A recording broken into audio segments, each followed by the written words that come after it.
abonnés de Conta News, bonjour, bienvenue dans ce 30e numéro de votre émission Fisc Éco du jour. Dans ce nouveau numéro, il sera question de voir les obligations ainsi que les régimes particuliers de l'impôt sur les sociétés. Sans plus tarder, retrouvons-nous juste après ceci.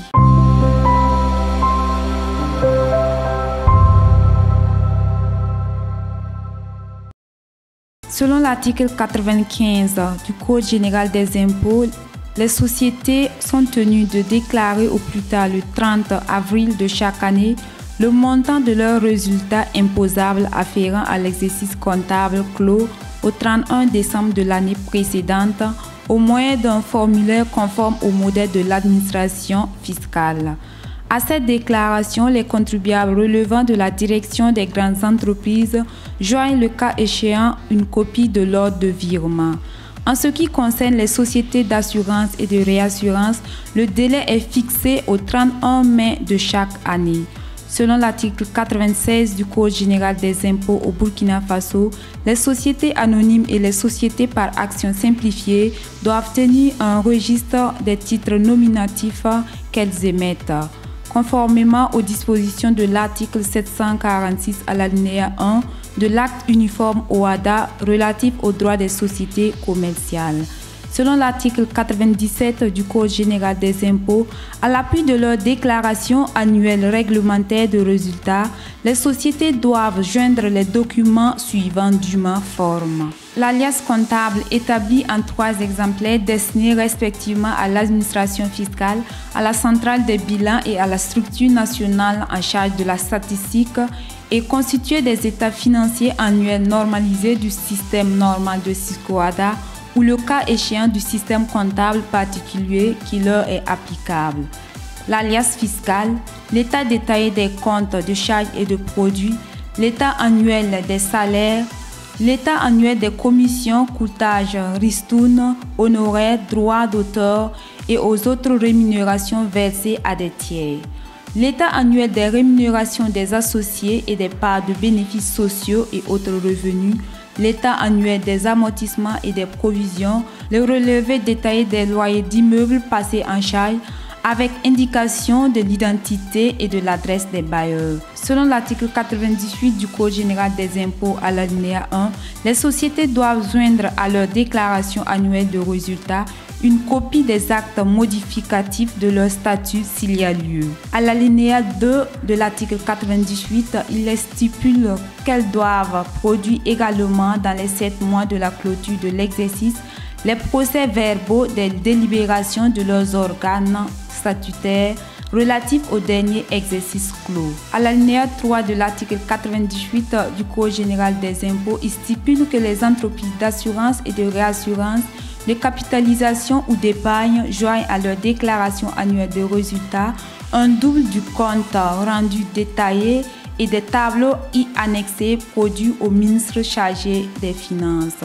Selon l'article 99 du Code général des impôts, toute entreprise exploitée au Burkina Faso doit tenir à la disposition de l'administration fiscale une documentation permettant de justifier la politique de prix pratiquée dans le cadre de transactions de toute nature réalisées avec des entreprises liées exploitées au Burkina Faso ou hors du Burkina Faso au sens du paragraphe 2 de l'article 66. Cette obligation s'applique aux entreprises exploitées au Burkina Faso qui y réalisent un chiffre d'affaires annuel hors taxe ou qui possèdent un actif brut supérieur ou égal à 3 milliards de francs CFA. La documentation mentionnée au premier paragraphe du présent article comprend des informations générales sur le groupe d'entreprises liées et des informations spécifiques concernant l'entreprise vérifiée dont le contenu est fixé par arrêté du ministre chargé des Finances. Cette documentation ne se substitue pas aux justificatifs afférents à chaque transaction. Elle est tenue à la disposition de l'administration fiscale à la date d'engagement de la vérification de comptabilité. Si la documentation requise n'est pas mise à sa disposition à cette date, ne l'est que partiellement, le service des impôts adresse à la personne morale visée au paragraphe 1 du présent article une mise en demeure de la prochaine ou de la compléter dans un délai de 30 jours en précisant la nature des documents ou compléments attendus. Lorsque l'entreprise vérifiée ne produit pas cette documentation ou produit une documentation partielle dans le délai de 30 jours, elle est passible d'une amende égale à 5% des bénéfices transférés au sens de l'article 66 et l'administration fiscale est autorisée à évaluer le montant du transfert de bénéfices à partir des seuls éléments dont elle dispose. L'administration fiscale peut exiger de l'entreprise exploitée au Burkina Faso qui ne remplit pas les conditions du premier paragraphe du présent article toute information ou tout document sur les relations qu'elle entretient avec des entreprises non résidentes et sur la méthode de détermination des prix des transactions. Si au cours d'une vérification de comptabilité, l'administration fiscale a réuni des éléments faisant présumer que cette entreprise a opéré un transfert de bénéfices. Selon l'arrêté 2018-211 du MINIFID du 26 avril 2018, fixant les modalités d'application de l'obligation documentaire en matière de prix de transfert. À l'article 1er de cet arrêté, il stipule que le présent arrêté fixe les modalités d'application de l'article 99 du Code général des impôts. À l'article 2 de cet arrêté, en application de l'article 99 du Code général des impôts, la documentation permettant de justifier la politique de prix de transfert comprend des informations générales sur le groupe d'entreprises associées, une description générale de l'activité déployée, incluant les changements intervenus au cours de l'exercice, une description générale des structures juridiques et opérationnelles du groupe d'entreprises associées, comportant une identification des entreprises associées, forme juridique, raison sociale, adresse, etc. du groupe engagé dans des transactions contrôlées. Une description générale des fonctions exercées et des risques assumés par les entreprises associées dès lors qu'ils affectent l'entreprise vérifiée. Une liste des principaux actifs incorporels détenus, notamment des brevets, des marques, des noms commerciaux et savoir-faire en relation avec l'entreprise vérifiée. Une description générale de la politique des prix de transfert du groupe. Des informations spécifiques concernant l'entreprise. Une description de l'actif déployé, incluant les changements intervenus au cours de l'exercice vérifié. Une description des opérations réalisées avec d'autres entreprises associées, incluant la nature et le montant des flux, y compris les redevances. Une liste des accords de répartition de coûts ainsi qu'une copie des réinscrits ou accords conclus en vertu de l'article 588 du Code général des impôts affectant les résultats de l'entreprise vérifiée. Une présentation de la ou des méthodes de détermination des prix de transfert dans le respect du principe de pleine concurrence comportant une analyse des fonctions exercées, des actifs utilisés ou des risques assumés ainsi qu'une explication concernant la sélection et l'application de la ou des méthodes retenues. Lorsque la méthode choisie le requiert, une analyse des éléments de comparaison considérés comme pertinents par l'entreprise. Lorsque les transactions de toute nature sont réalisées avec une ou plusieurs entreprises associées établies dans un État ou territoire non coopératif, au sens de l'article 65 du Code général des impôts, la documentation doit également comprendre pour chaque entreprise bénéficiaire des transferts l'ensemble des documents qui sont exigés des sociétés passibles de l'impôt sur les sociétés, y compris le bilan et le compte de résultat.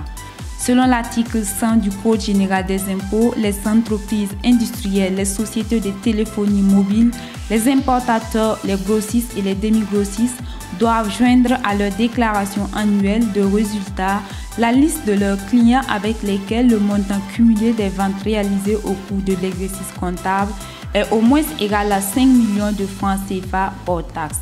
La liste doit indiquer pour chaque client le numéro d'identification financière unique, l'IFU, l'identité complète, notamment les noms et prénoms pour les personnes physiques, la forme juridique et la raison sociale pour les personnes morales, les adresses géographiques, postales, le numéro de téléphone et le montant total des ventes réalisées. Selon l'article 101 du Code général des impôts, les sociétés doivent indiquer le nom et l'adresse du ou des comptables et experts chargés de tenir leur comptabilité ou d'en déterminer ou contrôler les résultats généraux, en précisant si ces techniciens font ou non partie du personnel salarié de leurs entreprises.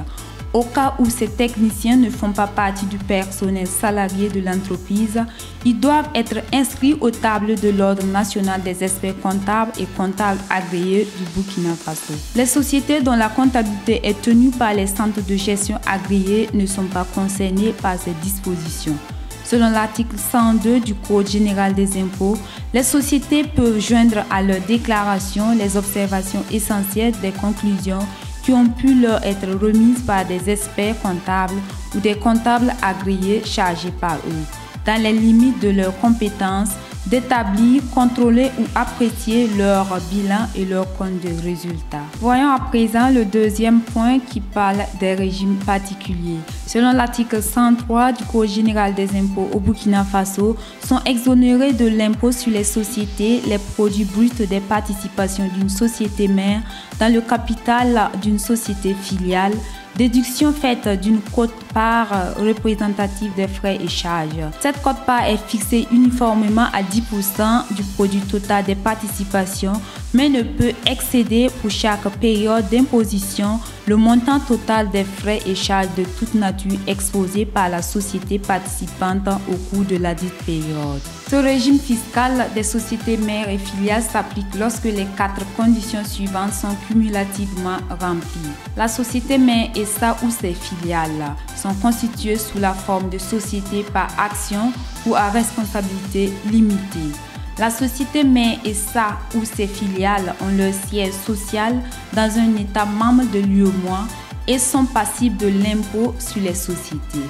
Les actions ou parts d'intérêt possédées par la première société représentent au moins 10% du capital de la seconde société. Les actions ou parts d'intérêt subvisées sont souscrites ou attribuées à l'émission et sont inscrites au nom de la société ou que celle-ci s'engage à les conserver pendant 2 années consécutives, au moins sous la forme nominative. La lettre portant cet engagement doit être annexée à la déclaration des résultats. Selon l'article 104 du Code général des impôts, les plus-values autres que celles réalisées sur les marchandises résultant de l'attribution d'actions ou de parts sociales à la suite de fusion de sociétés anonymes par action simplifiée ou à responsabilité limitée sont exonérées de l'impôt sur les sociétés. Il en est de même des plus-values autres que celles réalisées sur les marchandises résultant de l'attribution gratuite d'actions ou de parts sociales à la suite de l'apport par une société anonyme par action simplifiée ou à responsabilité limitée à une autre société constituée sous l'une de ces formes d'une partie de ces éléments d'actifs à condition que la société bénéficiaire de l'apport ait son siège social au Burkina Faso. L'apport se présente sous la forme d'une fusion, d'un apport partiel ou d'une scission de société. Toutefois, l'application des dispositions des 2 paragraphes précédents est subordonnée à l'obligation constatée dans l'acte de fusion ou d'apport pour la société bénéficiaire de l'apport de calculer en ce qui concerne les éléments autres que les marchandises compris dans l'apport, les amortissements annuels à prélever sur les bénéfices ainsi que les plus-values ultérieures résultant de la réalisation de ces éléments d'après le prix de revient qu'ils avaient dans la comptabilité de la société fusionnée ou de la société apporteuse, déduction faite des amortissements déjà réalisés par elle, d'inscrire immédiatement à son passif en contrepartie des éléments d'actifs pris en charge des provisions pour renouvellement de l'outillage et du matériel régulièrement constitué égale à celle figurant au moment de la fusion ou de l'apport dans les écritures des sociétés fusionnées ou de la société apporteuse et qui étaient afférents aux éléments apportés. Ainsi prend fin le 30e numéro de votre émission de Fisc Eco qui boucle en même temps la saison qui portait sur l'impôt sur les sociétés. Merci de nous avoir suivis. Très bon début de semaine à tous et à toutes.